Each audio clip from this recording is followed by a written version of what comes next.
Ladies and gentlemen, it's your boy back at it again. It's the Rico Report. It's the Buffalo Fanatics, your boy.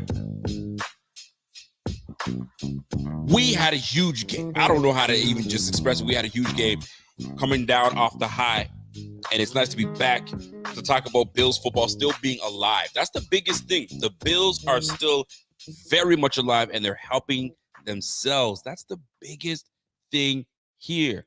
Folks, as you guys jump into the room, smash that like, subscribe to the channel. If you guys have not pressed that little notification bell, hit that notification bell to let you know when your boy's going live so we can get after this Bills talk. So, how are you feeling after a pretty massive win against the Dallas Cowboys? A pretty dominant win against the Dallas Cowboys. I don't know about y'all, but I've got a lot of friends that are Dallas Cowboys friends, Dallas Cowboys fans, and there's not a whole lot to talk about.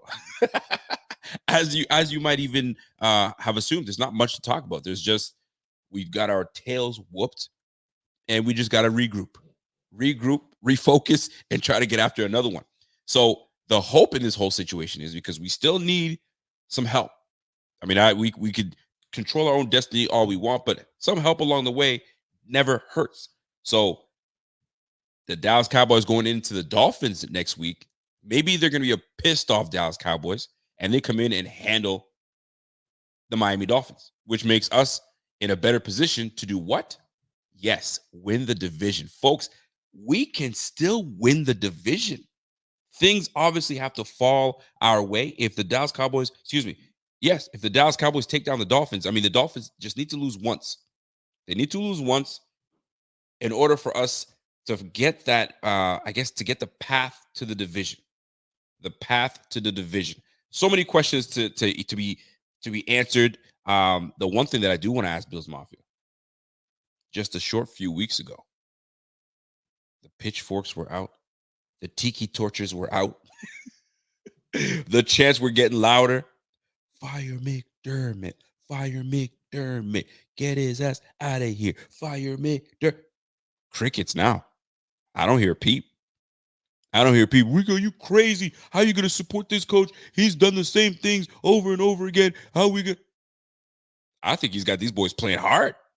I think he's got these boys doing big things right now. We just had the two biggest wins of the season over the Dallas Cowboys and the Kansas City Chiefs. And we sitting here wondering about his job security. I think he's silenced a whole lot of folks, and it should continue. I believe McDermott is the guy for this job. It would be the best thing ever for him to lift that freaking Lombardi with this squad, and we keep it rolling. Because I'll tell you right now, there's not a whole lot of guys out there, you know what I'm saying, that could put things together the way the way that McDermott and Brandon Beane have. So salute, you got to give those guys some props. You got to give McDermott his props. He's weathered the storm, because boy, were they coming after McDermott. Left, right, center. That article that came out really did something. And thing is, two things happen. When you got adversity come your way, you either fold like a lawn chair, pack it up, or you say, you know what? What you got? What else you got? All right, here's what I did. Here's what's going on. Let's go. And that's exactly what he's done. He said, all right, I take my faults, but I still know who I am. I still know what I'm about. Let's get this thing going. And you can see what's happening, because decisions that he's made, one crucial decision, which is one of the biggest part of this show, is Joe Brady. The ascension, if you will, of Joe Brady. And Joe Brady being part of this whole situation has really amped up this team, has really given us another element to pushing forward to making these playoffs. Because I'll tell you, that same few weeks ago, we were wondering, holy crow, what the heck are we going to do? It's not looking good right now for us, right? So here we are in the midst of making these playoffs, in the midst of making this playoff push, in the midst of potentially even winning the division. there's some really good, bright things ahead for the Bills. And listening to a whole bunch of other shows, by the way, you know what I'm saying, and hearing playoff scenarios, folks, there is a way not only for the Bills to make the playoffs, number one, there also is a way for the Bills to win the division. That's number two. There also is a way for things to fall. Things got to fall, obviously, but we can. Getting the number one seed is out of the question. We're not going to get the number one seed. That's out of the question right now because obviously certain circumstances have happened. Teams have won, and it's out of the question for us, which is fine, which is completely fine. But we still have the opportunity to get the number two seed. It's still in the tables. It's still on the table, folks. So it's not all the way over. All right. So lots to talk about. We'll get into more depth into all those topics here. But the one thing that stands out to me in these last few weeks is the Bills seem to be. It's weird for me to say, but they seem to be happier, right? They seem to have. There's a sense of accomplishment. There's a sense of okay, we've weathered the storm, and we're ascending, and we're ascending, and you can see it. You can see it on the field. There's a sense of confidence, right? And it starts with obviously your quarterback. I mean, let's keep it real. When you looked at Josh Allen, you know what I'm saying, like 4 weeks ago, a month ago, you know what I'm saying, like a month and a half ago, it just looked like he was. I mean, obviously we weren't playing good football, but you could tell there was something different about Allen, and he wasn't, you know, what I mean, his jovial, normal self. But lately, we've been seeing the Allen that we've known from the past, the fired up Allen, the flex on you Allen, the you running with the football. You know what I mean, not hopping over anybody. He's I think he's calmed down on that a little bit, but he will run your ass over. He has no problems. He'll push the pile. Like those fun things that we used to get from Allen back in the day seems to have returned, and you get a happier, more excited Allen. And that's the one that we want, not the one that is just, you know what I mean, so serious. I don't know if it was something under the tutelage of Ken Dorsey that caused that, or was it too much McDermott hand in the pot trying to stir things up? Who knows? But one thing I do know is since we've made the switch from Ken Dorsey to Joe Brady, we've seen a different team. And maybe that's the team that we need going forward. I mean, it's looking like it. And folks, I'm not sure if you noticed, but December football. I mean, I know y'all know this, but December football is super important. That's when you got to separate yourself from everybody else. The last 3 years, since 2020, the Bills are 12 in December.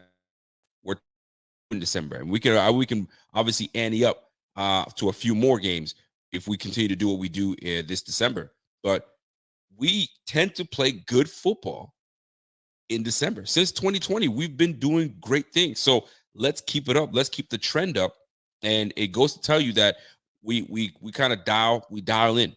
We focus in, and the proof is in the pudding. Just look at it and look at the December football games go back to 2020, right?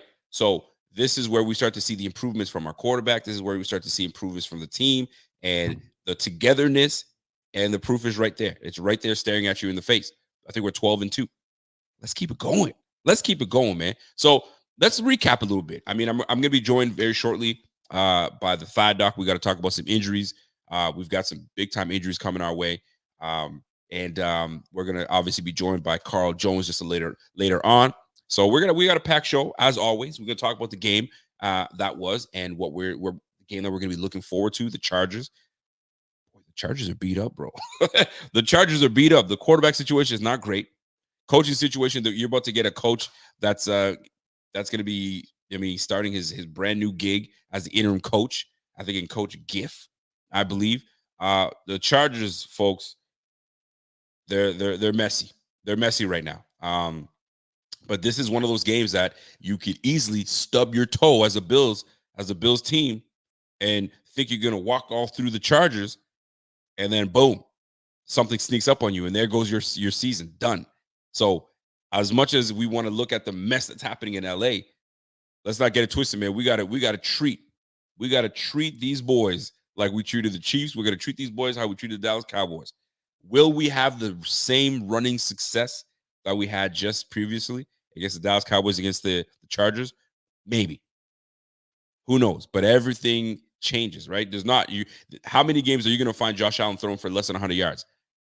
It ain't. That's an anomaly. That doesn't happen often. So I can't see that happening. But this is the beauty of the situation. Now, when you face the Bills, you don't know what you're going to get, right? You don't know if it's going to be heavy run. You don't know if it's going to be, okay, we're going to air it out. Now we've got a sense of balance. You can't sit here and say, you know what? Yo, stack the box, man. They ain't going to do anything. They ain't going to pass the ball. We're going to just stop the run. Nah, you can't do that, brother. You can't do that. Nah. Everybody get back. We're gonna sit eight defenders back there. No, sir, because we're gonna run that rock. So good luck. Like I said, nobody's gonna want to see us in December. Nobody's gonna want to see us if we make our run the way we're supposed to and get into the playoffs. You're not gonna want to see us. It's gonna be a dangerous team. And you let us get to the second seed. Y'all better watch out now. And here's the thing: there, every team that's gonna be obviously in play, that's going to be playoff contenders. You got the Ravens, you got the Dolphins, you got the Chiefs that's going to be in there. Who knows what's going to happen in the AFC South? You ever say the Houston Texans are still involved. The Colts are still involved. You know what I'm saying? So like the Jags, obviously they won the game above us. So they have to continue to do what they need to do, obviously. So this whole playoff situation is something. I mean, listen, let me just show you what we're working with, because it's crucial to know where we stand. So if you're looking at the playoff race right now, right? If you look at the playoff picture, here's how it looks as of right now. Sniffing it, you know what I'm saying? Touching it, can't, you know what I'm saying? Breathing on it, whatever you want to call it. Texans are at 8-6. The Texans are having a big year. I don't think anybody expected the Texans to be at 8-6. Bills obviously at 8-6. Nobody expected the Bills to be 8-6 at this point in the season, but here we are. And then you got the Steelers that are just free falling, bro. I don't know what's going on with the Steelers. And now the fire Mike Tomlin, or Mike Tomlin not potentially being part of the Steelers, is now becoming louder, which is absolutely asinine to me. But here we are. This is what we're talking about here. Steelers 7-7, and then you got the Broncos that were on a hot run and then took that L last week. So things are starting to shape out a little bit more. But here's the thing: we're out of it right now. We're not in. So we got the Browns with freaking Joe Flacco coming off the couch, back-to-back 300 yards. Like, I mean, what's going on with the Browns? But the Browns, they still stacking dubs. Then you got the Bengals with Jake Browning coming in and looking really damn good. And then you got the Colts. So we got some things to take care of, folks. We got some things to take care of. The Dolphins, that being 10-4, that's what we want. We want to be able to steal that spot, that number 2 spot. But look, if you see what's happening, folks, we have a clear path winning out our games. Because I mean, listen, if we are where we're supposed to be, right? 8-6, we got a game coming against the Chargers. It should be a win. That brings it to 9-6. We got the Patriots that we have to repay them and whoop that ass. We're up to 10-6. And then the final week against the Dolphins. That's the big one. That's the big one, folks. So huge implications these next few weeks, because the Dolphins could easily take a loss, and then they play us, and we have to go and handle our business. So if they take 2 losses, that's even better. But here we are. We've got an opportunity to jump in there and potentially take that 2 spot. But if we can't, we have to be able to take one of those wild card spots. That's super important, right? And just look at the remaining schedule. You see what's going on. And we'll talk about that a little later, because every time I look at the schedule and I look at the potential of where we can go, it gets me all hyped up. So I don't want to hype myself up just yet. We got to take one game at a time and all that good stuff. You know what I'm saying? And we go from there. Let me get the super chat real quick. We got a super chat coming in from my man Dan Brown. What's up, Dan? Dan says, I'll be at the game Saturday. Ho, himbo. He's talking about James Cook going to be coming back for seconds. Golly, you damn right, brother. You damn right. What's up, Dan Brown? I see you, brother.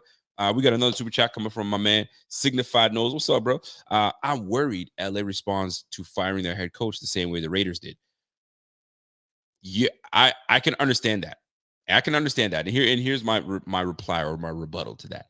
I just don't think they have the firepower enough, right? You lost your. I mean, if they dropped it, if they dropped the ball without their quarterback, that's one thing. I could totally get that, right? Jason, I mean, Herbert was their dude. Justin Herbert was their dude. They don't got Justin Herbert. They don't have Keenan Allen. They don't have Mike Williams. They got a rookie that's dropping footballs left, right, center. Eckler's just not what he used to be. And you got a 32-year-old Mac, but he's still balling. I think he's like 15 sacks this year. Bosa's gone. I think Bosa got injured. So it's not the same team. So we should be able to do what we're supposed to. The last 3 years, they've been a bottom tier defense. A couple stars here and there, they're just not that team. However, we can still stumble when we just can't stumble. But like I said, like you said, new coach, new juice. Sometimes it happens, but you still have to be talented enough to try to go up against us and beat us. And we just can't beat ourselves. That's the biggest one. And it's the facts. It's just the way it is, man. Another super chat from my man Sigmund Pride knows. What's up? I'm calling it now. The Ravens are frauds. He goes right now, right to it. The Ravens are frauds. As much shit as Allen gets for not taking us to the playoffs or to the Super Bowl, Lamar gets no shit at all for only having won one playoff game. Lamar chokes in the playoffs. Listen, that's a whole nother ballgame because you're not wrong. You're not wrong. If we face the Ravens, we know that we can play against the Ravens. They have a great run system. Everyone knows that. They have the most unluckiest running back. Every running back that go, I'd be afraid to be a running back to go to Baltimore because these boys are getting hurt left, right, center. I was like, I'm out of here, man. I ain't doing it. My goodness, Gus. Then you have J.K. Dobbins. Then you have the Keaton Mitchell. Like, geez, man, that was too much. I'm out of here, bro. I don't know what's going on in the water in Baltimore. I ain't doing it. But very interesting nonetheless. Very interesting nonetheless. So without further ado, let's talk about injuries because injuries are huge. And I'm going to bring on my guy, Thigh Doc. He knows what time it is. So let me jump in there and get you the Thigh Doc. And let's get this party started because we've got questions that need to be answered. Let's go.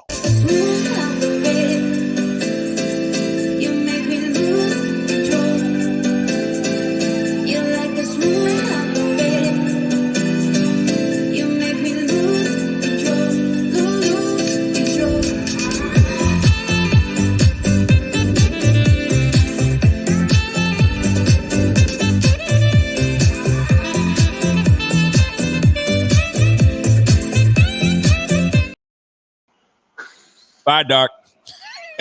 What's happening, brother? I'm doing good. Hey, what does the chat think of that video? No one really responds to it. What's the chat think of the video? I actually I see the chat when they go, and I think they rock with it. No, chat. The Thigh Dog wants to know, what do you guys think of that video? Should he continue to should we use that one, or does he need to upgrade and make it more an upgraded version of that video? Or should we keep it the same way? Because I don't know, it bops for me. Every time I hear it, I'm like, all right, here we go. Thigh Dog's about to come in and handle business. But let me know how you guys feel about that. Listen, if you want to see, look at the answers that you're getting. This is what I'm talking about, man. Do they need more leg? I don't know if they need more leg. They say they need to play longer. They love it. I mean, they're telling me that it slaps. So if it's telling you it slaps and we like it, it's rocking. You know what I mean? So I don't think you need to. Someone said it sounds like an infomercial. Well, we're about to get a lot of information from my guy, the Thigh Doc. So, Alex, what's good, brother? What's happening? I'm just slapping my thighs together. What's going on, Rico? Everything's good over there, bro? Or what? Yeah, no, I'm enjoying life. Things are settling in over here. It's the holidays. It's just what I wanted to happen over in Buffalo too.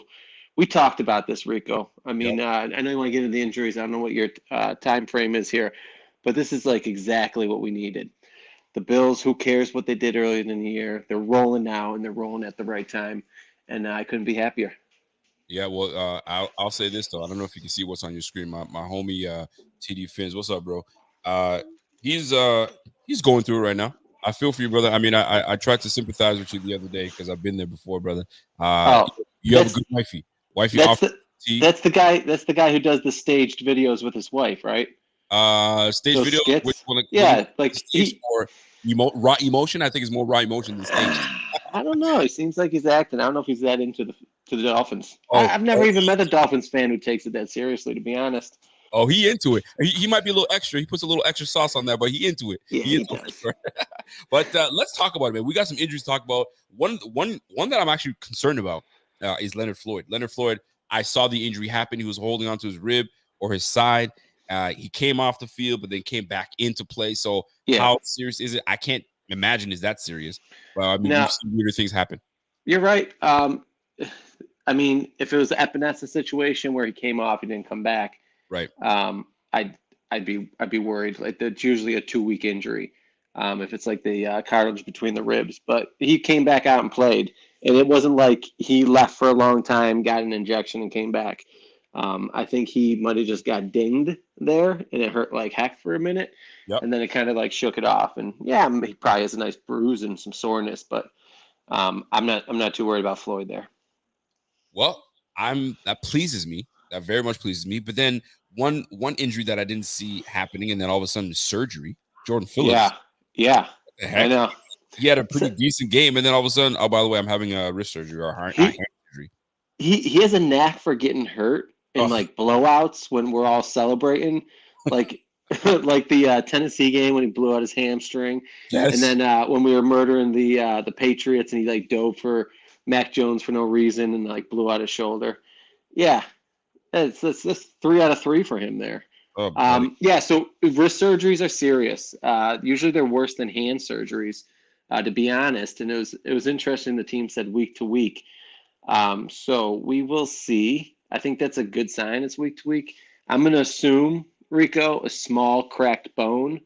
I was shocked. I saw that I had a long day, but saw that he himself said that he had dislocated his wrist. So a fractured dislocation of the wrist is that's a big boy injury. That's no joke. That's 2 to 3 months. So I don't know, but listen, he got hurt. He had surgery real quick. Yeah. I know these guys really care about their body, but there might been a little miscommunication. I don't know. The fracture dislocation of the wrist is a big deal. So the team wouldn't call that week to week. I mean, that's 2 months, 2 months and change, unless I'm totally missing the boat on something and it came out a little, I don't know, and just chipped some bone. I don't know. No. I don't feel good about that one, man. But there's multiple layers. I mean, he's got to engage. He's going to need his grip strength. Yep. I mean, it's really tough for a defensive lineman with any type of wrist injury. I mean, look what it did to Shane Ray, right? Derailed his career for half a decade. So actually derailed his whole career, to be honest. And then he got shipped up to Canada, even though he had a nice little camp there this year. So we'll see. We'll definitely see. By the way, I gotta give a quick shout out to the Instagram folks that are watching right now. Salute to the Instagram folks. StreamYard finally got their act together and started to kind of figure out how to kind of integrate Instagram thing. So you have 100,000. Salute to y'all. Finally, we can make it live on IG. So salute to y'all. We're gonna try. I'm sure StreamYard's gonna try to merge things up a little better, but we here now. So salute to y'all. Listen, Ty Johnson. Ty Johnson had a stinger. He is absolutely a stud on this squad. I love him as our number 2 RB. That stinger. Are we to be worried about it? Maybe we got a stinger from our boy. I mean, obviously he's got injuries, but Micah Hyde. Yeah. Is it a stinger or is it a shoulder? Because I heard it was shoulder. I assume a stinger's shoulder. I mean, I know they're different, but the way he kind of went limb on his shoulder, I felt that there was probably a stinger. I assume that. Yeah. So I felt like the mechanism. So Rico, I just I don't want to throw you under the bus here, but when guys get their head tilted, yeah, you kind of get pushed and then you see a side bend of the head. Okay. So see that with the side tackle and stuff. Those are stingers because the neck gets shifted over. Okay. When he hit the guy, his neck stayed in the midline and he got his shoulder depressed because it went shoulder to shoulder. Okay. So in my opinion, that is more of a AC joint injury. And when he held his arm like that, I thought it was significant. So you saw Jamar Chase blow out his AC joint earlier in the day or the day before. Basically, they come in grades. It's 1, 2, or 3. Two's hurts, but playable. 3, the 2 bones, your clavicle and your shoulder blade separate. It's called the separated shoulder. the Right. grade threes, you're out for at least a month, if not if you need the surgery. So they come in all different levels. Like Anthony Richardson, big AC joint, he opted for surgery. Josh Allen, minor AC joint, played the game, played the next week. You know what I mean? It was just something that would like nick him up. So for a guy like Ty Johnson to hold his arm like that and it looks significant, I thought he was done. And then Mm-hmm. he like shook it off. So he apparently he went up the tunnel and came back. So I don't know if he just had like a real shock of pain and then they came back, or he actually went to the locker room and came back all the way. But I'm assuming it's sore. He's a backup running back trying to make a name for himself. I think he's going to do whatever it takes to play. And I think he yeah, will too. I think yeah, he will too. And here's the thing: what a window that opens up about this situation is this: if Ty Johnson's injury worsens, or if it's all right, because I know it's all about. And Carl Jones will be able to speak on this a little later, but these injuries that happen, these players try to fight it off as much as they can because sometimes that's your opportunity. And if yeah, you for sit sure. there and like, I gotta sit this one out, fam, that next guy is ready to go. And you know who the next guy is? Leonard Fournette. Leonard Fournette is Correct. waiting to get his opportunity. And Ty Johnson knows the opportunity is at stake if he sits and doesn't come in, because now they're going to call up Lenny, and then playoff Lenny going to come in and he knows what he's able That's to right. do. If he starts looking like the old back in the day Jacksonville Jaguars Leonard Fournette, boy, we got like that's a great problem to have. Ty Johnson's gonna be like, oh, I don't want that to happen. I got to stay in and do what I got to do. So we'll see how that plays out the rest of the week. I mean, looking at the injury report for today, we had a lot of full participants. We had obviously Leonard Floyd Just was a in. walkthrough, though. Just a walkthrough. It was just a watcher. You're right. You're Yeah. totally right about that. So Von Miller what? had a day, it seems Go as ahead. though. We had obviously Kincaid, Daquan Jones. We're going to talk about that. Ty Johnson, Micah Hyde. Obviously, he's probably out for the season. We don't know. We'll see how that all plays out. Well, here we go. Let's just touch it real quick. So yeah, so I love him, and I know what he's doing. This is his swan song, and that's gotta like reverberate through the locker room. Like, yo, this guy is on his last year. Let's kind of like let's fucking do it for Micah. You know what I mean? Like this dude is risking his neck every time he comes back. He shouldn't come back. He's coming back because he wants this. And when he came back the first time, I even put a tweet out. I was like the real ones know what he's playing through right now, and it's gotta like bring up the morale. And then he went out again, and I thought, that's it. And then he came out to the sideline, and then he didn't go on the IR. So I think he's crazy enough to he's actually going to suit up again. Now, I don't think they should really put him in this Chargers game. I wouldn't blow your Micah load on the Chargers this week. I wouldn't even play him next week. I let that neck really rest up. I don't think it's necessary at all. What'd you say? I don't think it's necessary at all. Keep him out No. the next games at least. I thought Cam Lewis looked actually phenomenal in that like spot three safety rotation. He's tackling well. He's fast. I like it. And Rat played better, but I feel like I don't want to put a guy down, but I feel like he can get exposed in the air. But he's definitely a heavy hitter. So that three safety look was good with I like it. Lewis. And we got Poyer in the box. The box. And you got those two boys playing back there, and you got the more nimble, a little more agile in Cam Lewis. And I love Cam Lewis, man. I gotta get Cam Lewis on the show and pick his brain. I've had him on the show a few years ago. Try to get him back on the show now and see how he's playing out. Yeah, I'm surprised how strong he is, though. He just looks like a DB, but he's like thickened up a little bit, and he actually hits pretty good. Wraps up. Looked really good this week. I'm sure you go week to week and see how it goes, but maybe all those special teams tackles. Huh? He's auditioning. So we'll see how that plays out. Last but not least, man, I want to get your overall thoughts before I bring in Carl Jones for this. So, your overall thoughts on the win over the Dallas Cowboys? It was beautiful. I mean, it felt like a silver lining for the pain I went through in 1993 and 1994. As a child, that childhood trauma. Yeah, it was good. I mean, it's good as it gets out there. I mean, not too happy how the pass game looked, right? It did look pretty shoddy, but they didn't need it. The run game, being able to play like that is humongous. But I think the most important thing is that they had a game plan, they stuck to it, and it worked. So So they run that. They run that like so. Cowboys definitely look like a team that should play from ahead. They play that dime defense. They're undersized. Kind of reminds me of the Bills, right? A Yep. little Billsy, but we've like kind of learned our lesson with that and kind of toughened up our run defense. It's like they're like 2 years behind us. So we just knew how to like play against them and run it right at them, and it worked. Now, I didn't think those holes were humongous, Rico. And I think that also you got to give a lot of credit to Dalvin Cook. I mean, I get that they were blocking well, James but Cook. There you. it's not like he was walking through like parted seas. He was dancing and it looked like he should go one way. And then I'm like, why are you cutting back? And then I'm like, holy crap, it's just slithered through for another 8 yards up the middle. You know what I mean?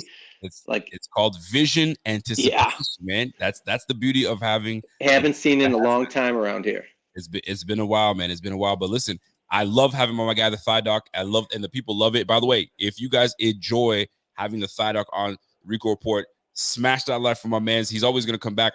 I can't wait to have you back on camera because the people need to see what the Thigh Doc looks like. But the thigh is fine enough. I mean, the picture of the thigh is good enough for me. But salute to you. We're gonna definitely do this again next week, and we're gonna crush it. Hopefully, we stay healthy. But if we get banged up, you're the guy for me to come talk to and give me the goods, and we can find out where we stand in this. Got you. Just before I sign off, the DQ, the Daquan Jones, right? Talk to me about it. Daquan Jones. Yeah, I know you don't coming like up. coming back too soon, but talk to us. No, this is good though. So Yep. basically, he'll get cleared at 3 months. He's at like 10 weeks. So 3 months is 12 weeks in Yep. in the PT world. So he's at like 10 and change right now. Okay. So this is perfect. He'll get 2 weeks of practice. He really it takes like 2 weeks in pads to really get acclimated. That's why there's training camp, right? Absolutely. So he'll get his feet underneath him, and then if they need him, he's going to be cleared for the Miami game, which will be huge. So we just got to get through these 2 games. I know Phillips is out. Phillips probably come back in the playoffs. I'd be shocked if he came out before. But DQ, look for him back in week 18 and then the playoff run. But we talked about this before. A guy coming back under 4 months from a pec repair. Now it's possible these days, but he's going to be in a harness. He's going to be on a snap count limit. And even though in his thing today he said, "Oh yeah, I feel real strong," he's not strong. I mean, it's like 3 months after a major pec repair. So these guys usually come back weak. They don't perform. They don't put up the stats like they did before. But we talked about game of inches. You need a guy in there. Get a couple penetrations, plug a bunch of holes up. That's the difference between winning and losing. That'll win a championship, I hope. Well, before you walk out here, I mean, everybody heals differently, right? I mean, Adrian Peterson came back from ACL and had a monster year, right? I mean, you have who knows what's going on with Aaron Rodgers, but Aaron Rodgers, he's out there walking around, running around with his squad, and maybe potentially comes back to play. I highly doubt it happens. Then you had Cam Akers, Achilles injury, comes back in like 5 months. And it was actually able to play and do what he does. I mean, was he the same? No. No. Correct. Is he still somewhat explosive? Pretty explosive. So who knows? Daquan might come back and be like, I feel great. I'd be shocked, but I defer to the experts. I'm rooting for him. Don't get me wrong. No doubt. I'm just telling you like what usually happens. Right? I got you. I'm hoping for the best. And plus, I have not seen Aaron Rodgers jog. So none of us have. You're thank right. you. Okay, yet to see him jog. We do. We definitely have. I don't even think he is. All right, take All it right, easy. My man, the Thigh Let's go, Doc. baby. Catch you later, and we'll definitely keep in touch, man. You got it. Salute. Take care. Well, folks, not bad news. Daquan potentially coming back in the next couple of weeks. Maybe he's near that 3 month threshold of maybe coming back. Buddy, would that be something that we'd love to see? You get now a red hot Ed Oliver alongside Linval Joseph, and now you bring in Daquan Jones to stuff up the middle. Fam, wouldn't that be something special? And then you got Leonard Floyd doing his thing. Von Miller potentially getting back. He ditched the brace. He started to look a little better in that game. He had a couple times where he almost had that sack, and quarterback just got past him. So we'll see how that all plays out. So without further ado, before I bring my guy on, I know you've been going back and forth. So are we straight? We straight. Now, before I bring on my guy, Carl Jones, you know what we've got to do. I got to tell you about fantasy. I know some of y'all are doing your fantasy picks, and you guys are making your underdog picks, all that good stuff. By the way, salute to y'all that have made it to your semifinals or whatnot, or had the bye. This week is going to be crucial. I'm thankful that I had my bye last week, because if I played last week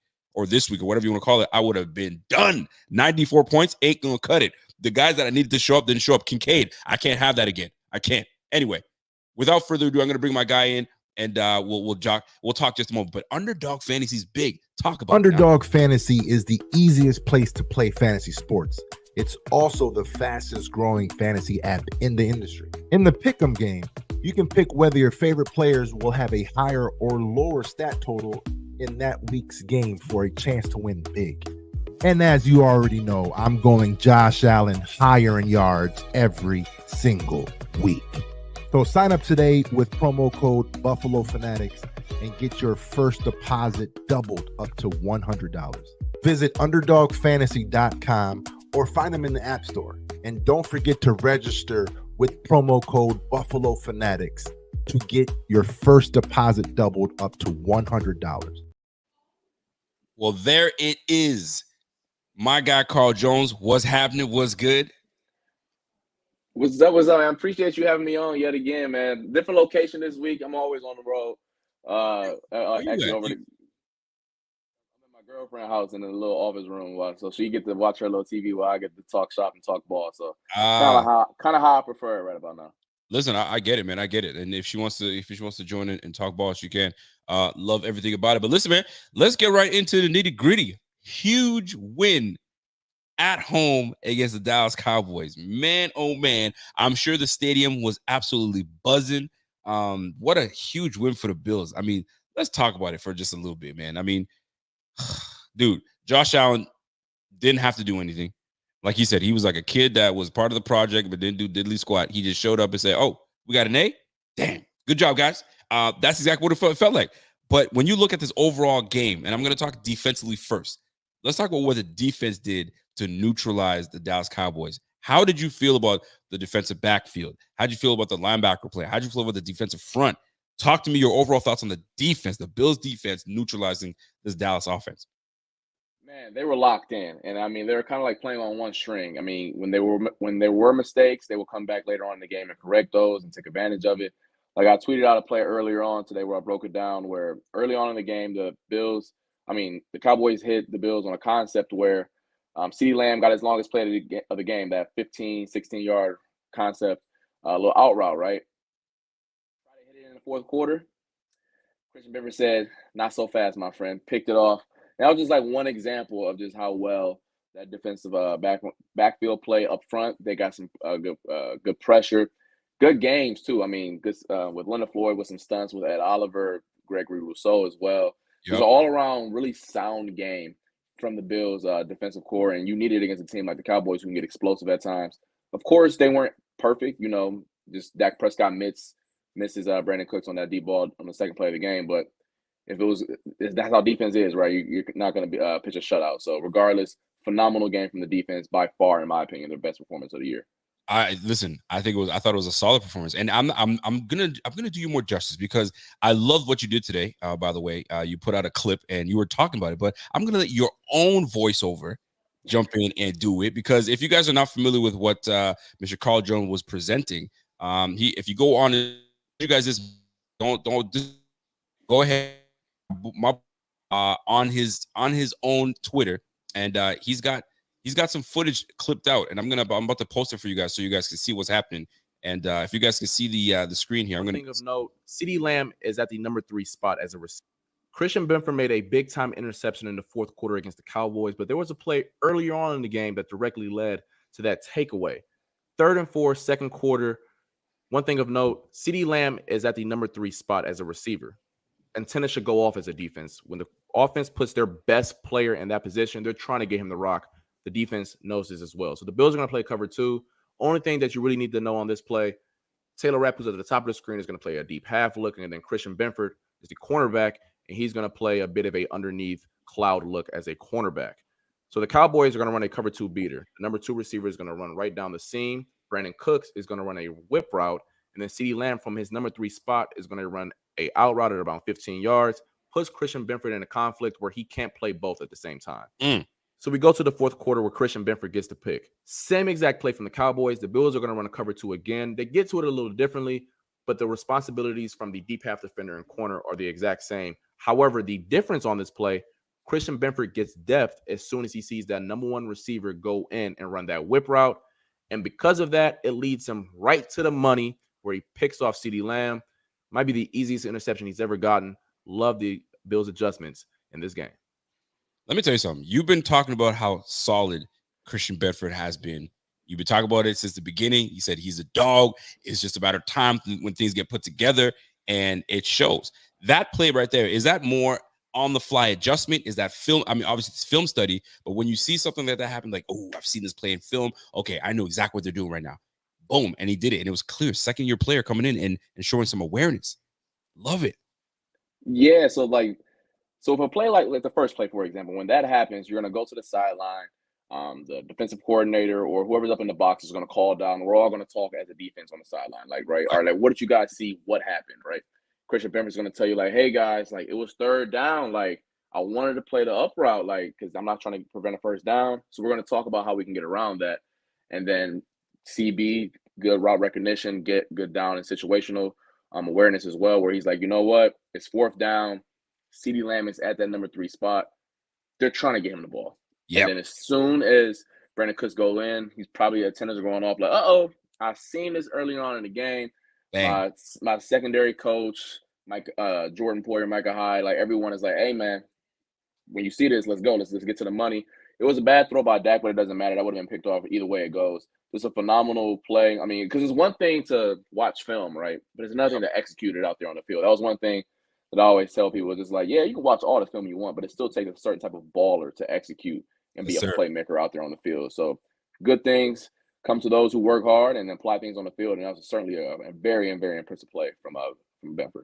Absolutely. And I'll tell you this, man, Dak Prescott had multiple times where he could have thrown interceptions. Jordan Phillips almost had one.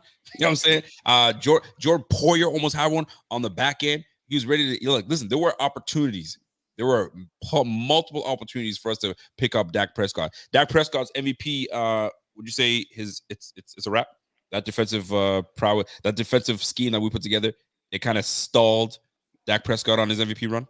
Yeah, I mean, the MVP is more of like a narrative thing anyways. And if this would have happened in like week 3, probably still be in it. But it's December, fresh on the voters' minds. At this point, I would probably say you got the 2 guys in San Francisco and I get maybe Tyreek. I don't know. But like Dak, he might as well just walk himself out of that conversation because walk himself out the conversation. Yeah, folks, it's been great. You guys had me in the MVP race, and I just fumbled the bag in Buffalo. I mean, it's supposed to happen. McDermott. Now let's talk about some respect on McDermott. You know what I'm saying? We have to talk about this because McDermott has been steady. He's lost players countless times where it's a Milano 1 year. He's still, and people step up. AJ Klein steps up. You lose Trey White another year, and then we get somebody else stepping up. I mean, every time we lose a player, McDermott finds a way to change things up, tweak things, and still keep this defense intact. We're still a top 10 defense, and we roll it right now. So that being said, I don't know if your audio is right, if you can hear me or not. Just give me a thumbs up if you can, because I know you kind of mess with your audio, but we're going to keep rolling. But at the same time, when I'm watching McDermott do his thing, y'all got to put some respect on that brother's name, man. I don't want to hear any conversation about him having to be let go, fired, this, that, and the third. Ain't nobody trying to hear that, right? Carl Jones is still doing his thing. When he's ready, he's going to give me the thumbs up when he's good, and we're going to keep rolling. But here's the deal. Here's what I really wanted to get into. Joe Brady. The conversation is being had with Joe Brady. Joe Brady has really come along and push this team forward. I know that coach keeps talking about complimentary football. I think I cracked it. Complimentary football. I thought he was referring to, the players playing complimentary football, the players doing this and doing that and so on and so forth. Okay, you ready to go? And I'm about to jump into I jumped into McDermott, but I'm transitioning from McDermott because I think they need to put some respect on McDermott's name. He's still got that team rolling. He's still doing a damn good job.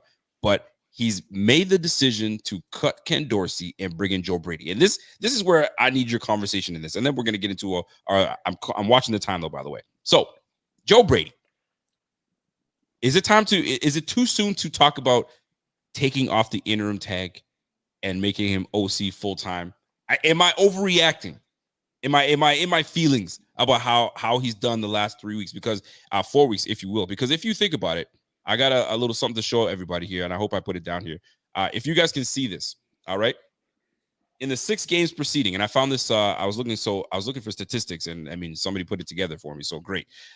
In the 6 games preceding the firing of Ken Dorsey, the Bills failed to score 30 points despite playing some very questionable defense. Here's the deal: when Ken Dorsey was in the house, listen, the beginning of the season, we were rolling, right? We rolled over the Commanders, we rolled over the Raiders, we were doing what we were supposed to do, and then we hit this offensive wall in London. London is when everything started to unravel. We just couldn't really get off the bus, you know what I'm saying, or get off the plane, if you will. And we just were staggering along the way. I mean, if you look at it, I'm about to give you guys the schedule, right? So the obviously the Jets game week one is a crapshoot for anybody that knows. I mean, week one, you never know what's going to happen, right? The Lions took down the Chiefs first game. You're like, what? We didn't see that happening. We knew the Lions improved, but did they improve that much? All right, bet. Week one. Anyway, the Jets take the game on a punt return in overtime. All right, bet. Then we come in, we roll over the Las Vegas Raiders. We roll over Washington. We stomp the yard in Miami. And then we go to Jacksonville, and then we put up 20 points. We lose 25-20 to freaking Sunshine. I can't believe we did that, right? So then we go in and go against the Giants. We put up 14 points against the Giants. Are you kidding me? That should have been a walk in the park.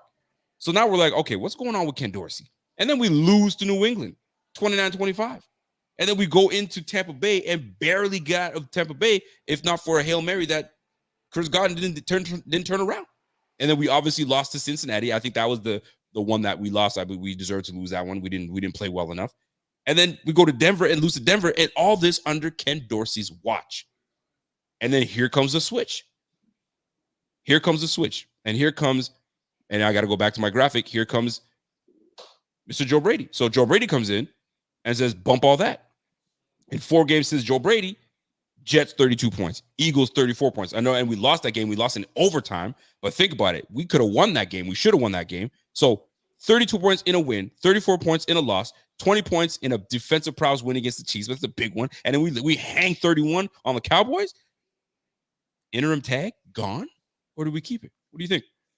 So about the interim tag conversation, the Bills can't do anything about that until the offseason because of the Rooney Rule. So you can't elevate him to be the offensive coordinator without interviewing a minority candidate. So this can't happen until the offseason. Now, having said that, there's obviously been sham interviews before. Obviously, we all are naive to sham Rooney Rule interviews. However, based off what he's done through the first 4 games that he's been the interim OC, it's been very encouraging to see. And when you asked me about 5 weeks ago now, like, what is Joe Brady going to bring to the table? What is he going to bring to the table, right? And I told you, look, I know from the Sean Payton coaching tree, and I watched him at LSU. Running backs are going to be very, very integral to this offense. I mean, once again, Clyde Edwards-Helaire, the Chiefs running back, became a millionaire under Joe Brady's offense. Absolutely. And then I said the same thing in Carolina, where Christian McCaffrey got hurt, but Mike Davis, who I don't know if is even in the league anymore, had 1,000 total yards. And that goes to show you the type of offense that Joe Brady puts together and how he values that position. Mm-hmm. Well, Mr. James Cook has been chefing it up over the past month or so. So, I mean, really, really encouraging to see him ball out over the past month and how it's unlocked another part of this Bills offense. And obviously, you would like to see how he performs the rest of the way before you just say, hey, take away the interim tag. Yep. But I don't think he could do any better than what he's done since he's become the head man in charge. Listen, man, I mean, you're right about that. You can't do anything until, you know what I'm saying, we do the Rooney Rule. Rooney Rule. Because, it ain't happening. If you like who you like, you're going to bring that brother in. And that's just what it is, right? I think we all know that. But kudos to them. It's cute that they put the Rooney Rule in, and it's amazing. But ain't nothing happening with that. But I think he's done a commendable job. I think he's got so much.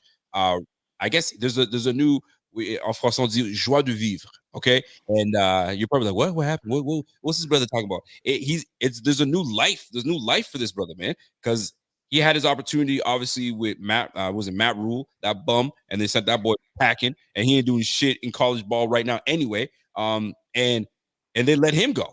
So now he's got a brand new opportunity, and I think this is great. And he's young. Right. And I think everybody get Ben Johnson here and we don't got to get no Ben Johnson, nothing, man. We got this young brother right here that knows how to utilize the run game, and we have Josh Allen on top of that, and they seem to have a pretty damn good relationship right now. Fam, you can't go wrong with that. These guys are born, and these guys are going. And what I love about it is there's everybody. I mean, you see McDermott, complimentary football. The whole time I'm thinking, yo, he's talking about the players. Okay, complimentary football. We need. Nah, brother, he's talking about. Listen, you do what you're supposed to do on the offensive side. I'll do what I'm supposed to do on the defensive side. Complimentary football, I think he meant was between him and coaching, right? Complimentary football. I'll do me. You do you. Ken Dorsey wasn't doing what he was supposed to do, and he goes, all right, you're messing the bag up right now. You're messing my whole thing.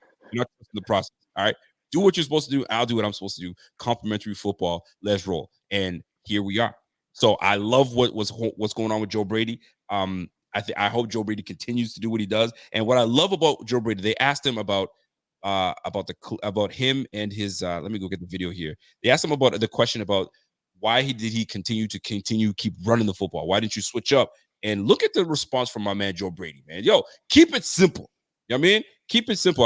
I'm a big office guy. Keep it simple, stupid. Kiss. Keep it simple. And that's exactly what he did. Check this out. I'm probably a broken record when I say this, but there's a way to win every game. And, the other coaches get paid too, right? And so, we think we have an idea going into the game about, hey, how we think this is how they might play it, or, this is how we think our guys are going to respond to something. And then, sometimes we get that, sometimes we don't. And it's, it's critical that, we find that, whatever that is working, or try to continue to try to find whatever that is if it's not.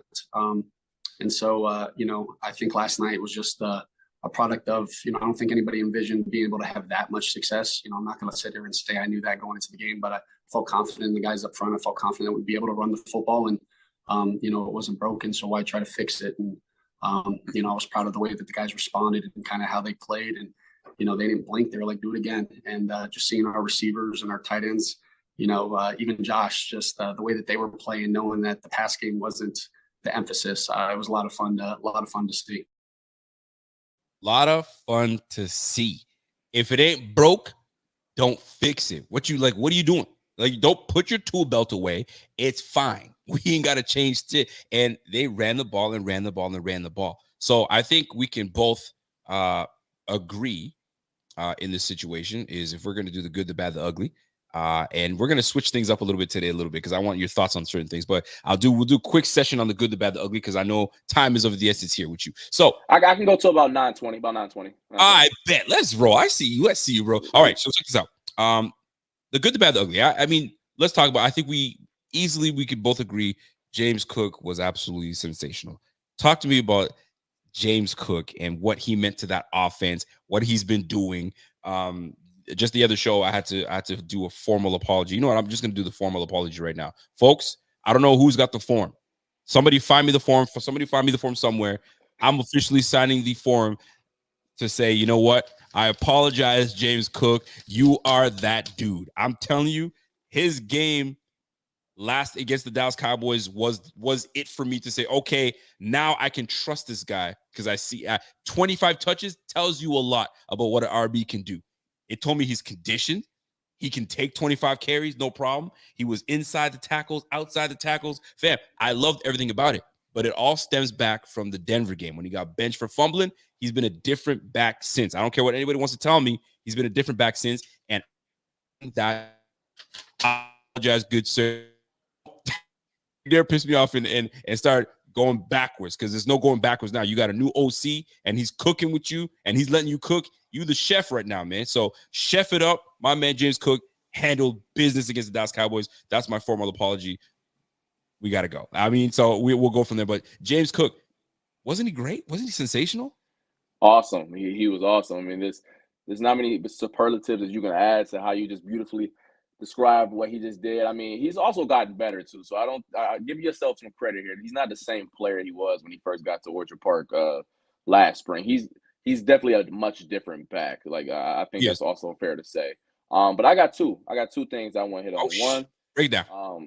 We're gonna stay on the offensive side of the ball. Yes, sir. I mean, look, the running back was chefing it up for sure. But the big fellas, come on. Yo. The big fellas did their thing. Yes. A quick little anecdote on that. Obviously, Deion Dawkins, Connor McGovern, Mitch Morris, Osiris Torrance, and Spencer Brown, phenomenal game, just moving dudes around.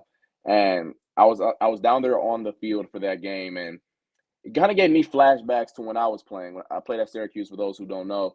And we played in some games where teams ran for 200, 300, 400 yards on us. And there is no worse feeling as a grown man when a person across from you is moving you from point A to point B, and there is nothing you can do about it. Your grandma in the stands know what the play about to be. OC know. The people at home know what it is. And there's nothing that you can do about it. I've been Boston College and did that to us a couple times, Pitt. And there's just nothing like that. And down there on the field, you can see the Cowboys just looking at the clock like, when is this over with? When is this over with? Just because the big boys was laying on them like that. And I know what it's like, man. There's no worse feeling in football than just when someone's just physically pounding you play after play. And the only thing that's going to save you is the bell. I kind of equated it to a boxer who got knocked out on his feet, but like don't want to go down. Like that's really what it was. Like he was a boxer that was just out on his feet and buddy just waiting for the bell to save him every single round. That's kind of what it looked like. And then my other one, I'll keep it nice, short, and sweet. Taron Johnson, I think, for my money, was the best player defensively, if not top three for all players on the field.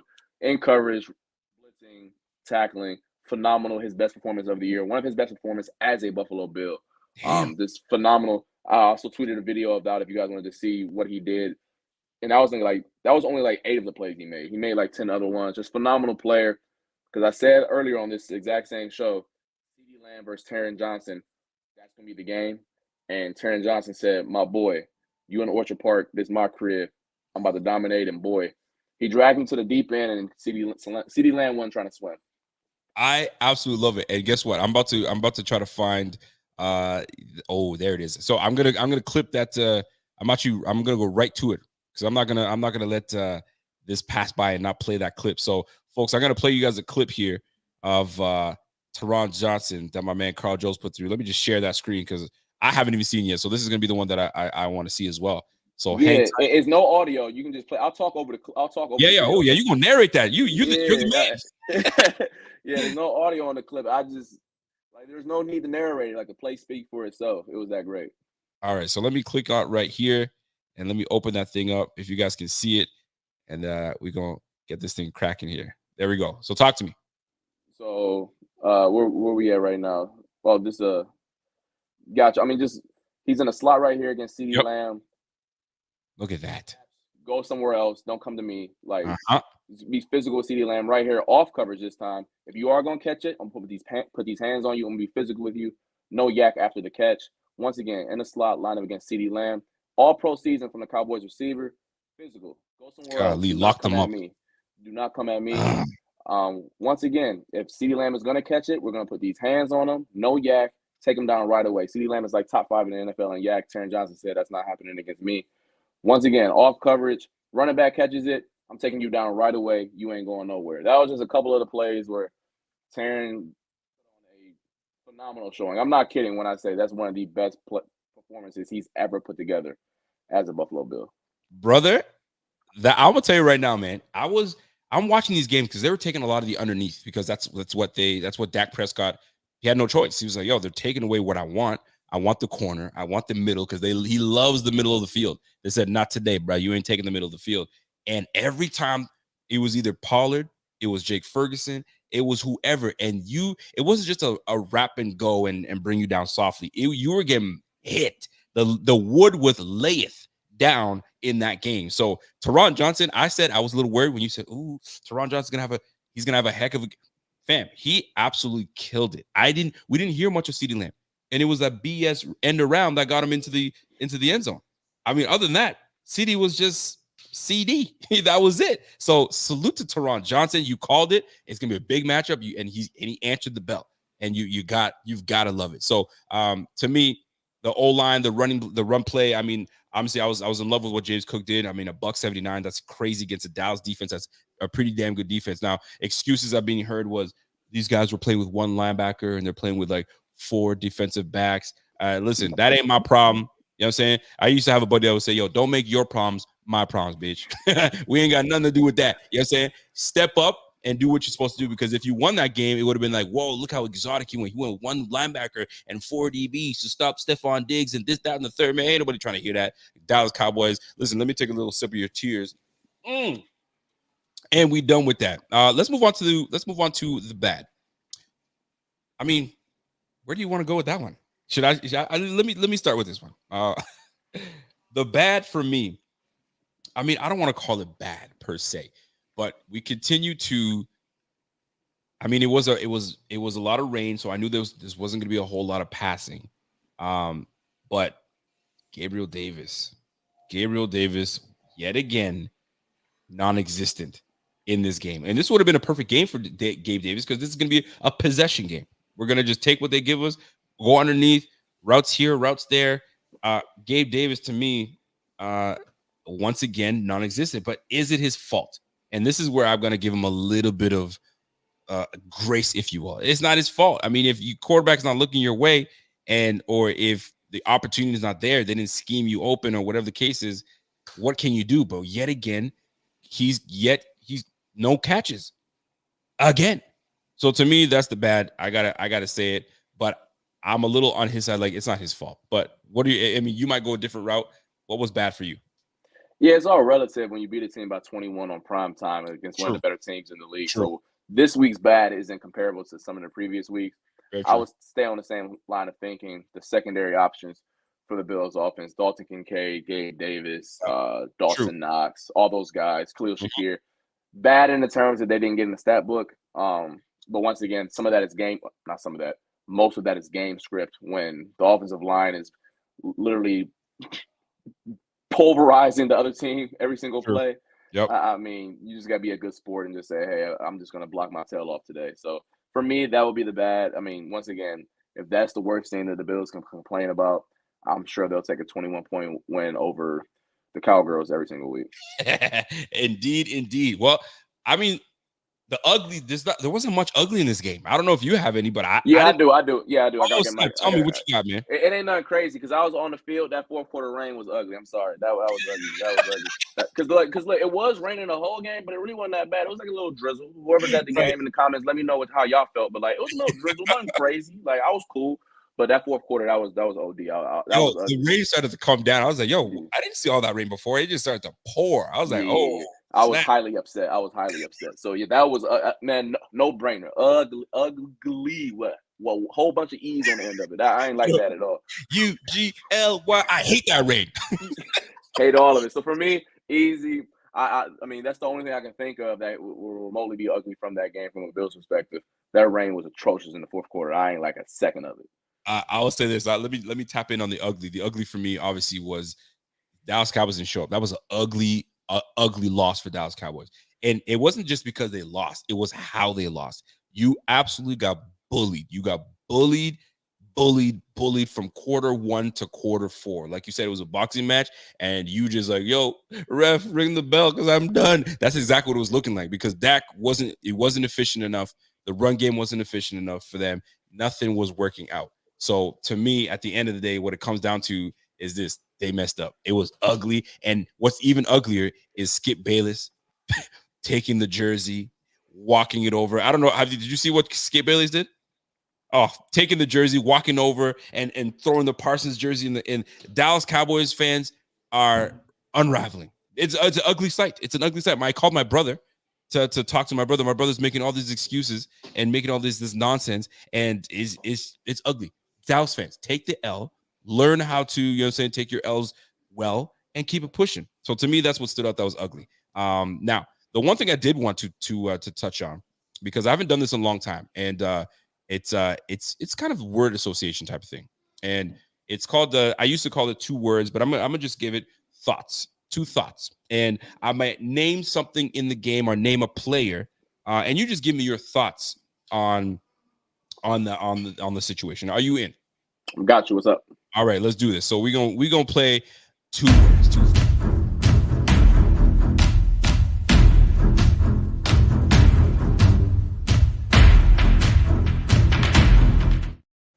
Ladies and gentlemen, we are back with my man Carl Jones. I know my time is limited, so I'm going to make this short and sweet. 2 words. It's a word association type of thoughts association. So we're going to do 2 words and 2 thoughts. Your thoughts on Josh Allen's day against the Dallas Cowboys, going for 7 for 15, 94 yards. Your thoughts? Good enough. Stayed out the way. Didn't complain about not being the hero. Didn't complain about not being the lead singer. Just stayed out the way and was good enough. Love it. Spencer Brown. And I bring Spencer Brown up for a reason, because Spencer Brown, I'm not sure if you noticed this, but Spencer Brown was graded a 92.9 run blocking grade versus the Cowboys, according to PFF. Best in the NFL among linemen for week 15. We've been poo-pooing over Spencer Brown at the beginning of the this season. Last season, he wasn't great, but he was dealing with a back injury. So Brandon Bean says, Spencer Brown, your thoughts? Happy to see that. I mean, you want to talk about betting on yourself, betting on your players, betting on your in your own draft picks, your improvement.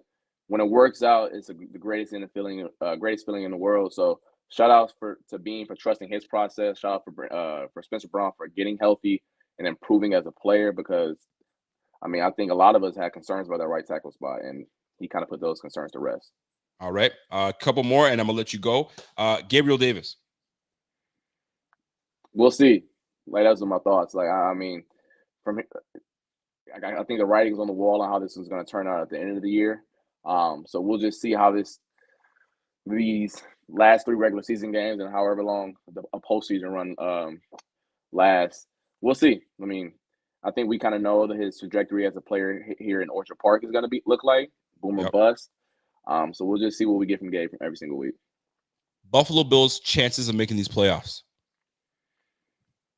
Man, highly probable. Highly probable. I mean, I haven't looked at the latest predictions, but I do know that they're very, very high, and a lot of teams will have to get really hot or stay hot, I guess you can say, for them not to make it to the dance. I like it a lot. And listen, I want to roll with some more, but we got to save some for next week. And plus, you're at the ladies' house, and I know how these ladies be. Hey, I gave you 45 minutes. You ain't gonna do this all night.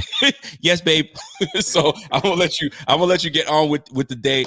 We appreciate you always, and I'm gonna tell you this: the film breakdown that you're doing, brother, I love it, and I want to promote it as much as I can. So keep busting those things out, and I'm gonna keep sharing it. And like the chat said, they love film breakdowns. So if you keep coming with these film breakdowns and having a different voice do this is amazing. So salute to you and Thad, breaking stuff down. And we look forward to more stuff. Anything that we should know coming our way from my man, Carl Jones? Yeah, I actually got another breakdown from Benford early on in the game. Remember that the dropped, I believe, first quarter, second quarter, something like that. Yes. I kind of broke down why that play was still very impressive, regardless of the fact that he dropped the money. Hopefully he did his 10 push-ups. That's on my Twitter as well. Y'all go ahead and look at that. You get to see things from a cornerback perspective, because a lot of times all the analysts on TV, they're either quarterbacks like a Aikman or those guys, or they're tight ends, Greg Olsen, right? Right. Not many cornerbacks or defensive backs that are doing color commentary on TV.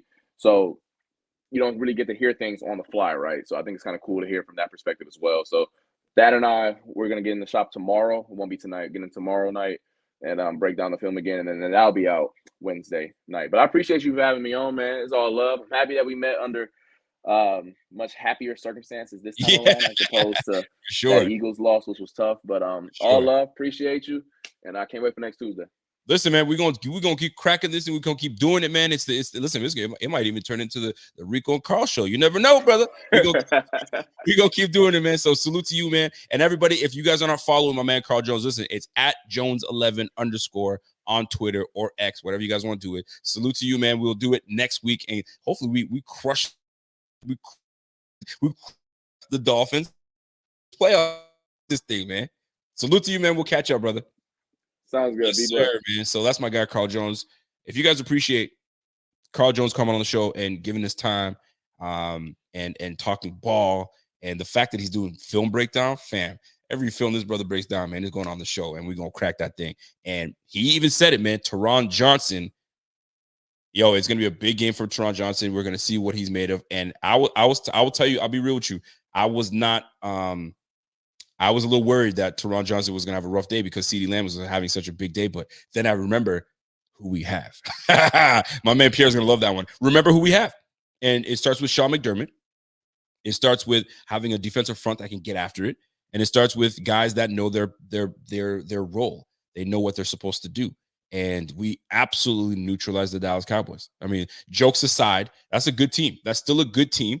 And it goes to show you that man, we just had the wrong mindset. We just had the wrong people in the wrong places at the beginning. And it took one coach, it took our head coach to make the change at a coaching position on the offensive side of the ball that gets the things rolling, because things roll way better when offensively we're doing what we're supposed to do. And we're supposed to do what we're supposed to do because we have Josh Allen.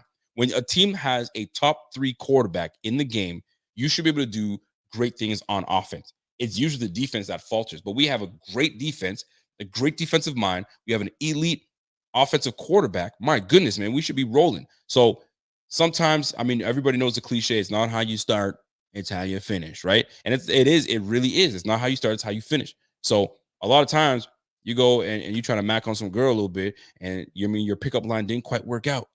And then you kept on going. You started chatting, and you said one thing that's funny, and you got her. And then now y'all start talking, and then years later, you're married. You know what I'm saying? It's not how you start, it's how you finish, baby. And I could go whole other places, but I want to keep it PG. So you guys catch what I'm saying. So now let's move on to next portion of the show, and that's our playoff chances. You looking for your phone?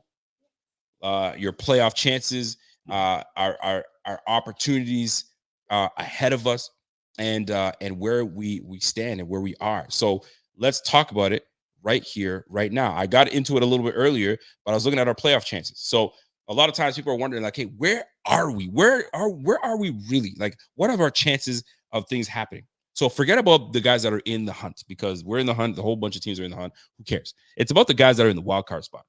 And right now, the Browns are playing good football. The Bengals are playing good football right now, especially with their quarterback change. And Browning is doing a really good job. Palmer has been lamenting that, hey, this guy is the real deal. You give him his opportunity, he's going to do good things. And then the Colts happen to keep winning. I don't know how they're doing it, but Gardner Minshew is doing what he's supposed to do. So the chances for Bills to sneak in obviously are very, very apparent. They're very it's tangible. It could definitely happen. It's just that we just got to keep stacking our wins. These next couple games are crucial. So if you're looking at, I'm going to take a look here at the rest of the Bengals schedule. All right. Let's start with the Colts. The Colts schedule, right? And let's see what they have remaining on their schedule to see, okay, where can they slip and fall, right? So right now, the next game for these Colts are against the Falcons, for sake. So they're going up against the Falcons. The Falcons are just a hot mess. They don't know what they're doing at quarterback. Is it going to be Ritter? You know, Desmond Ritter's a bum. I don't know why you even bother with him. Just put in the other quarterback and call it a day. You know what I'm saying? Taylor Heineke is probably the better shot. Put him in the damn game. Don't put Desmond Ritter in there. Get that bum out of here. All right. So you're going up against the Colts. If the Falcons can find a way to win that game, great. Then they go up against the Raiders. The Raiders is a tough one. And then they go up against the Colts. And then they go up against the Texans. And the Texans right now are in the hunt. So we'll see how that plays out. So the Colts, if things work out the way we need them to work out, they'll probably win against the Falcons. They'll get to the 9th win. The Raiders are playing with some really good confidence right now. That's a toss-up, so I don't know how that one's going to play out. And then going up against the Texans, if CJ Stroud is back, then, you know what I mean, we could have the Texans win the South. And the Jaguars, don't forget, the Jaguars are not suited to win this whole thing. They could fall out of the playoffs. If they don't get their act together, they can fall out of the playoffs. So that is a whole nother ball game then. But here's the difference here. If the Jaguars fall into a wild card spot, it's problematic for us because we lost to the Jaguars. The head-to-head doesn't bode well for us. So obviously, us winning out and trying to take the division is what we want, but we just don't have room to lose. So that's what's going on with the Colts.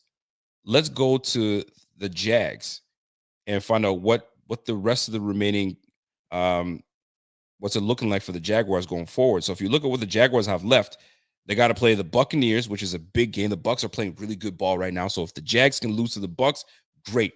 Then they play the Panthers. They should be able to whoop the Panthers, no problem. And then the Jaguars play the Titans at the end of the year. So you got 3 games. They'll probably go 2-1. Maybe they lose to the Bucs. I think they'd probably lose to the Bucs because Baker Mayfield got these boys cooking right now. So they go 2-1. So they finish the year at 10-7. Freak, man.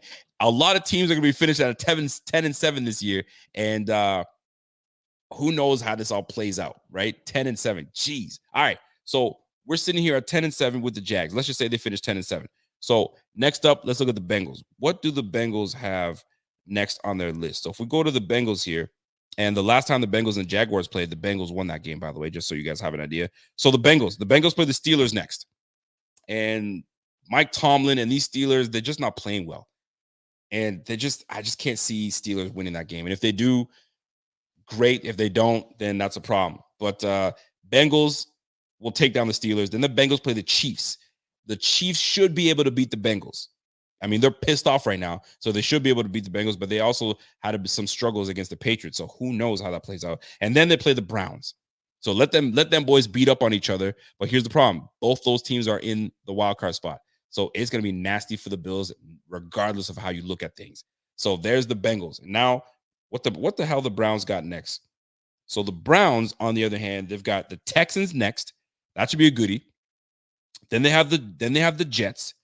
Who knows what the hell's going on with the Jets, because you don't know what Jets team is going to show up. And then they have the Bengals. So the Browns have the Bengals, they got the Jets, and then they have the Texans.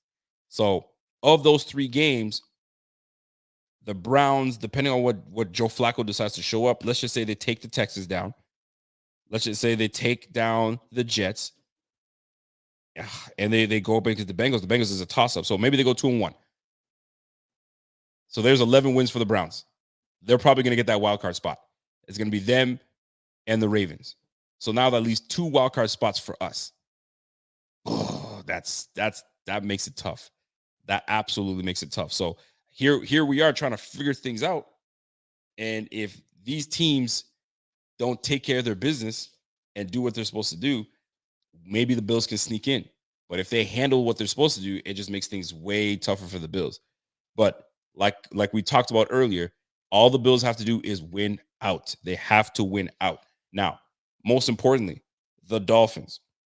The Dolphins, they've got some tough games ahead. If you guys don't know, the Dolphins ain't playing games. They got some tough games ahead, and one of them obviously is the Bills. We play them at the end of the year. And then they got the Dallas Cowboys next, and then they have the Ravens.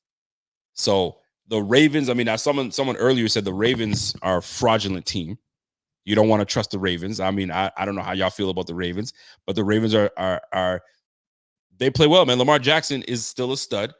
The defense always plays well, but I mean, they've had some questionable games where you're like, what? You lost that game, or what? You only scored that many points? What? But they find ways to win. So when you look at the overall of what we've done, it's just you look back and it just what if when you look back at our schedule, what game are you like, oh my gosh, how did we lose that game? Because the one that I'm sitting at where we had the game totally won is I keep going back to the Broncos game. I keep going back to the Broncos game because we literally had the game won. They missed the field goal. We would have snuck away with the win. We'd be right now sitting at 9 wins. But here we are with 8 wins because we gave that game away, which is such a disappointment. But it is what it is at this point. It is what it is at this point. So we've got to find ways to we just got to win out. At the end of the way, win out, and we've got to find ways. But that Broncos game, I'm still hurt by it. That Broncos game was killer. And it makes me pissed off more that we did not get rid of Ken Dorsey sooner, because Ken Dorsey's got to be sitting here going, shit, maybe it wasn't my fault. He's got to be, because you're sitting here watching this and you're like, fam, like, how is Joe Brady turning this thing out and making things happen, and I was sitting here bullshitting? How is this man using James Cook, and James Cook is looking like a G, and I had him under my nose and I wasn't doing shit about it? He's got to be sitting here going, man, did I ever F up on that? How did I mess that up? And he was right there for me to use. But instead, he was messing around trying to figure things out. And Joe Brady's like, yo, if it works, I'm going to keep crushing it. I'm going to keep doing it. It just sucks, man. It really does suck. And what a big disappointment it would be if we don't make these playoffs because of the blunders that catch up to us later. And it really sucks, because we're a better team than that. This would be an epic collapse if we don't make it. But I'm not even going to speak that to existence. It's just that it sucks to be in that situation. What's up, Signified comes in with a super chat. I mean, all our losses are mind-boggling, but the Patriots, Mac Jones, are astronomically ass, and we somehow lost to them. Listen, man, I'm telling you, it's because offensively we just didn't have a rhythm. We weren't able to push the ball down the field how we wanted to. Although we put up 25 points, but it was a struggle 25 points. And we let these boys walk up and down the field. Now, a lot of that is on our defense. Our defense wasn't doing what we were supposed to do, but we have since made some changes on defense that wouldn't allow that crap to happen now. So we made the adjustments. We did what we had to do, but at that moment, man, that Patriots loss hurt. I mean, look at the losses, man. Like the one loss that you could give them credit for is the Bengals. Losing to the Bengals, I mean, all right, because we knew that team was going to come out and play hard and do what they did, and they did. So the one loss you can give them to, we'll give the loss to the Cincinnati Bengals. Fine. But losing to Philly, we shouldn't have lost to Philly. Losing to Denver, we shouldn't have lost to Denver. You know what I'm saying? Losing to New England, heck no. And Jacksonville, I thought we were the better team than Jacksonville, and we lost that stupid game. And then we lose on a punt return in overtime. Like, think about all those losses we've had. Like, come on, man. Like, give me a freaking break, man. Give me a break. So here we are. Here we are in a position right now to right our wrongs and try to earn some dubs wherever we can. And right now, we got to earn some dubs against the Chargers. That's going to be without potentially Keenan Allen. So I don't know who the hell is going to be playing receiver for those boys. And then we're going to be playing the Patriots. Billy Zappi, or is it Mac Jones, or is it Malik Cunningham got freaking picked up by the Ravens. So who knows what's going to happen. So as long as we stop the run, Juju Smith-Schuster ain't going to do shit against us. Hunter Henry ain't going to do anything. I mean, we should be able to handle business. Belichick potentially is on his way out, so maybe he wants to try to get one more dub and try to ruin our season. He says, if I ain't going, y'all ain't going. I don't know if he feels that way or if he wants to gift us something and say, you know what? Here's a gift for you guys. I want you guys to go to playoffs and do what you guys do. Who knows? Who freaking knows? The point is, we've got to make sure that we handle our own. And it starts next week. New game, fresh new season up against the Chargers. Handle business, and we move on to the Patriots. You know, you don't want to move on too forward, but that's the way it is. No. And before I get out of here, the one thing I want to bring back, and I talked on Joe Brady, but I want to talk on Gabe Davis, man. I got to talk on Gabe Davis because I'm perplexed. I honestly am, because Gabe Davis doesn't suck. He's not a terrible player at all. He's got great qualities, and I just can't understand. I can't wrap my head around the fact that we cannot involve Gabe Davis the way we need to. We've done it before, where we've made him a focal point. The Eagles game, he was solid, man. He was inside. He was outside. He was doing what he needed to do. I just can't understand. Now, granted, the last game against the Dallas Cowboys, nobody had a great game, right? Offensively, it wasn't a passing game. But you couldn't get one reception? I can't wrap my head around Gabriel Davis's inactivity. He's not active enough on the offensive side of the ball. I just don't get it, man. So what is up with Gabe Davis? What is up with Gabriel Davis? And as a player, let's just say I'm Gabe Davis, right? I got to be frustrated. Night, babe. I got to be frustrated. I got to be in a position where I'm like, fuck it. Like, I'm not going to say none. We're winning. Even my counterpart, Stephon Diggs, is like, I ain't going to say anything. We're winning. But, like, there's no way that we can't get that thing involved. I mean, like my man Carl Jones said, maybe the writing's on the wall. Maybe he's going to be heading out. He's in his last year of his contract. But, like, he is nowhere near where we need him to be as our number 2 receiver. So if that's the case, if we are not able to find common ground where we can try to figure out where we can use you, then you got to make the adjustment and elevate. If Gabe isn't where we need him to be, which I highly doubt, because I think he's a good receiver. I really do. I don't think he's a bum at all. I think he's a good receiver. It's just I don't know what is going on between Gabe, this offense, and Joe Brady. I just don't. I'm not sure what it is, because you look at the last 5 games of Gabriel Davis, he's got 2 receptions, and that includes the Dallas Cowboys game. Not 2 receptions, 8 receptions. That's against Philly, and that's against Denver. My goodness, Denver and Philly.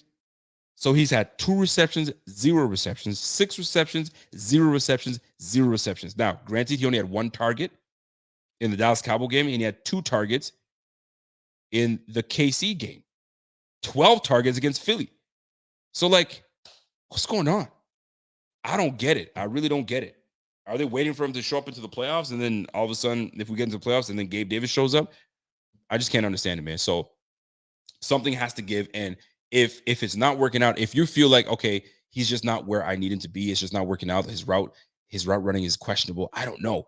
But if that's the case, then go ahead and just upgrade Khalil Shakir and say, you know what? You're now receiver number 2. You're gonna give us what we aren't getting from Gabe Davis at this moment.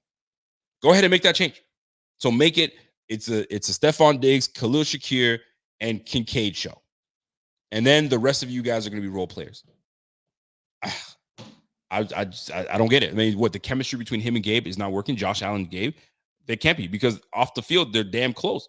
Usually someone you spend a lot of time with, you know, say you get to know, and you see how hard they work in the offseason, and you've been working all day. Nothing. I'm perplexed. So Joe Brady, if I'm going to praise Joe Brady, I gotta also, give Joe Brady his faults as well. Joe, love what you're doing with the offense. We've been rolling. We've been putting 30 points up and all that good stuff, and you're finding ways to win. But, fam, you got to find a way to get your number 2 involved, because if you get him involved, then you make the defense a little bit fearful of what he can do, which they're not. Nobody's fearing Gabe Davis right now. So, of course, they're going to put all the attention on Stephon Diggs. And then Stephon Diggs is graciously, keeping his mouth shut because we're winning. Wait till we start losing and you're not getting the football. Those two cannot coincide. You know what can? Not getting the football, but we're winning. At least we're winning. That's a good feeling. But not getting the football and losing, you're gonna see an implosion happen somewhere. So at some point, something has to give. So if Gabe Davis is not the answer for you, or you feel like he's not the answer, or he's being phased out of the offense, well, then elevate Khalil Shakir. Give that brother some more love and give him some stuff. But this game was tough to watch, because obviously it was the run game. It was the James Cook show. So the sample size is really, really small. But we're going up against the Chargers. So the Chargers are not very good defensively. So find a way to make something happen, because right now we watching this whole situation like, fam, like, what are we doing here? 8 receptions in the last 5 games, and you're the number 2 receiver. You're putting too much stress now on Stephon Diggs to make something happen. Think about it though. Like, I as Stephon Diggs depend on you guys to, do your jobs in order for me to, do my job. But if y'all ain't doing what you're supposed to do, and you're not doing what you're supposed to do, then all the attention's on me. And now my quarterback's gonna be forcing me the football, and then this is how turnovers happen. We can't have that. Let's not get it twisted. Josh has turned the ball over 9 straight games, except for this past game. So the streak is over. But those 9 straight games, he's throwing an interception. He's forcing some footballs. Why? Because some of the guys on the squad ain't doing their job. Now, I'm not no film guru guy. I don't do the film like a lot of these other guys do. So they might have more insight. That's something I might have to talk to Carl Jones about. And say, yo, talk to me, man. What's going on with Gabe? Right? So we'll see, man. I trust Joe Brady. I'm sure Joe Brady's going to try to work something out and make it work. But it's got to be, if you're Gabe Davis, you've got to be incredibly frustrated. And frustrated to the point where you're like, yo, I can't wait to get out of here, man. Like, they don't appreciate me. They're not appreciating me. So I need to go somewhere where they're going to treat me as though I am that guy. And right now, I'm not being treated as such. But are you that guy? And that remains the question. You're too inconsistent. Inconsistency is what I label Gabe. Gabe is very inconsistent. We don't know what we're going to get out of this guy. You know what is consistent? You're not catching footballs. That's consistent. You've got, out of the last 5 games, you got 3 games of 0 catches. That's unacceptable to me. That's totally unacceptable. And whether you're not getting enough separation, I don't know what it is. But here's the crazy part. We've seen it twice now. The Eagles game, wide open, missed by Josh Allen. Right? Was it the last game? Was it against the KC game? Wide open. He goes for Kincaid instead of going for the easy shot to Gabe Davis. So are we talking about this the way we are if he connects? So then now it begs me to ask, what the F is going on with him and Josh? What's going on with y'all? Like, where's the connection? What's going on? Does Josh not trust what he sees? I'll tell you this. When a quarterback wants to go somewhere and they just can't trust that person to go there. And every time I want to go to you, you're either freaking double covered or I'm forcing the pass to you. I can't do this anymore, man. I can't be turning the freaking football trying to go your way. So now I got to go somewhere else. I'm here sitting trying to figure things out too. I really am, and I'm puzzled by it. I'm puzzled because I know he's not a scrub. The guy can play. So what the hell's the problem? What is the problem? There's a problem. There's something going on with those guys in that locker room. In terms of chemistry, I'm not saying they're beefing with another, but in terms of chemistry, something's not right, man. What's up, Walter? Walter comes in and says, "Yo, needing to scheme to get your receivers to get open sounds insane. He's supposed to be helping our receiver one get open, and we're saying we need to help him." Well, yes, in a way, and I know it may not make sense to you, but we do have to. I mean, these plays are schemed to get guys open, right? Depending on the type of defense you're playing, depending on the type of corner you're going up against, we scheme to get you open. So, for instance, let's just say you're in your shotgun and it's a trips to the right or a bunch, okay? And you got two receivers on the bottom, one on the top, and the safe route is the one doing the curl route, because if it's a zone, we're going to sit in the curl right. So, who do you put in that position to get that curl right? Is it Gabe Davis, or do you put Gabe Davis in a decoy position, right? So just stretch the field for Gabe Davis. Like, are we just going to use him as a decoy all day, and then hoping that at one point they're going to bite on the, and I'm using basic stuff here, they're going to bite on the shallow one, and then hopefully we see a break in defense and Gabe Davis hits the seam? Are we just hoping for that, or how about we scheme him to get open, right? This is going to be the play for Gabe Davis. This is one that's always money. This one's got to work. Or, like Patrick Peterson said a couple years ago, he's limited on his route running. I know what he's going to run. He's only limited to running to 3 to 4 routes. So when I'm covering Gabe Davis, I know these are the routes he runs. He runs the comeback. He runs the deep dig. He runs the go route, or he'll come with a comeback. That's it. He ain't doing nothing else but that. He's not running no slants. He ain't running no whip route. Those are not what I'm expecting from this man. So I'm just as puzzled as you are, man. Walter, you're right. It sucks to be like, man, like, what are we scheming him open? Like, sometimes you have to do that, but it seems as though they've been using him as just like yo, just run into space, bro. Just run into space. That's all we need from you. And then the rest of the guys will do the rest. He's got to be sitting here like, all right, here we go again. So stay within the offense. I know they're winning, and I'm sure he wants to be yelling to the skies and yelling to the coach and be like, yo, get me involved. Maybe there's a meeting that goes on. I don't know. But it's got to be tough for Gabe Davis, man. It really does. I mean, put aside that he sucks and he this. Think about him as the receiver that's like, yo, I've had success before. You guys know I can play. Go back to the Kansas City game. There's some in my beard. Go back to the Kansas City game. I mean, I had 3 touchdowns or 4 touchdowns that game. I was on the money. So you guys know I can play. So let's run. Let's do something. Yes, he's a fantastic James Mountain. Yes, he's a fantastic run blocker. But that's not why you pay me, baby. You pay me to catch footballs, man. You pay me to be a difference maker. So he's got to A, help himself. B, I mean, Joe Brady's got to figure some things out to get him open and to get him going. Because everybody knows the more opportunity and the more touches you get, the more successful you'll be. I mean, prime example is James Cook. James Cook had 25 touches. He had 15 in the first half. You can't tell me that didn't help. That it didn't get him a feel for the game. The more opportunity, the more touches someone gets, the better they have a feel for the game. So Gabe Davis might need the same opportunities, but man, he's got to be better, man. He has to be better. Joe Brady's got to be better. The whole offense has to be better in order for us to click offensively. But I mean, shoot, when I see what the quarterback that we have, I mean, how can I sit here and think like Josh ain't getting the football? Josh is not going to get. Nah, man. Josh is that nice. Josh is that dude. And Josh wants to be able to feed the ball to everybody, but you got to help yourself. And right now, the way things are scheming, we're using a lot more running back James Cook in the pass. We're using a lot more Kincaid, you know what I'm saying, on the shallow stuff. So we're hoping that this is more of a setup. I'm hoping this is just a setup. You know what I mean? Teams start to see, okay, they like to stay shallow. They like to use their running backs in the pass. Okay, so this is how we're going to change it up. And then Joe Brady comes in and says, gotcha, bitch. Gabe Davis has a monster game. Who knows, man? But I can tell you right now, he's got to be frustrated. He's got to be frustrated, and something's got to give. And I'm hoping that they figure things out, because you have a quarterback right now that's got 3,500 yards passing, 26 passing touchdowns, tied for third in the game. He's 8th in the league at 3,500 yards, and he's obviously he's got his 14 interceptions. That sucks. And his QBR right now is at 69.7, right? But you got 3,500 yards, and Gabe can't even get a little bit of that. Yo, something's not right. Something's not right. So hopefully we find a way to fix all of this up, and this becomes the new norm, that we fix it, and now everybody's involved, and we have an opportunity right now against the Chargers.